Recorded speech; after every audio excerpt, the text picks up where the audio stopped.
So guys, samahan nyo kami ngayon tumakbo dito sa UP. Kasama ko si Idol. So wala tayong tripod ngayon guys, kaya dyan tayo sa baba. Sa lapag yung cellphone natin. Gagamitin natin ngayon tong 361 Flame 3.5. Pangatlong gamit ko na to guys, and hindi ko pa rin nagagawa ng review. Tara, gamitin natin ngayon. Ito siya nagsasapatos sa lapag. Kaya ito gamit natin ngayon. Mag-speed training tayo ngayon. Interval. Yun, para bumilis-bilis naman tayo. Bagal natin. Dito kami ngayon nakapark. Okay naman, maraming spot. Pag tayo bumagsak. Dapat yata same side. Okay. Nga right.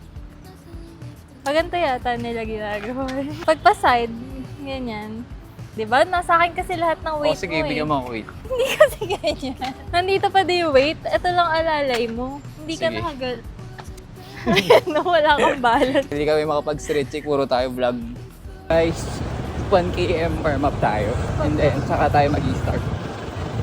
First time namin naabutan dito guys na ganito kaliwanag. Ganda pala dito pag hindi gabi. Mapapansin nyo guys, dala ko yung susi. Nalimutan namin yung belt bag, kaya dala-dala namin ito ngayon. So 500 meters in. Tapos na tayo sa 8 by 30 seconds. So next natin 45 na interval. Let's go. Ganda ng sun guys. Laki niya ngayon.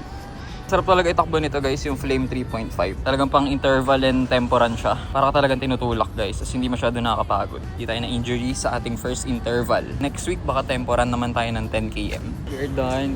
5 km, 1 km warm up, 3 km na interval, 1 km na cool down. Yung time natin, lalagay ko dyan yung screenshot. Papalit na tayo ng chinelas. Dry, hindi ko pa alam nasan siya guys. Siguro tinatapos na pa yung 5 km. So far 40 minutes yung personal best niya. Naka 37, sub 40 na siya. Siguro next na dyan guys ay sub 35 naman. Next week mag-temporan naman tayo. Sama natin siya dito ulit. Panapos ng night run natin, shawarma tayo dito sa Blooming Treat. Ang amin ay chicken shawarma wrap. Yun lang. And nakita ko guys na deliver ng Navi R4 ko. Check natin mamaya pagka uwi. Si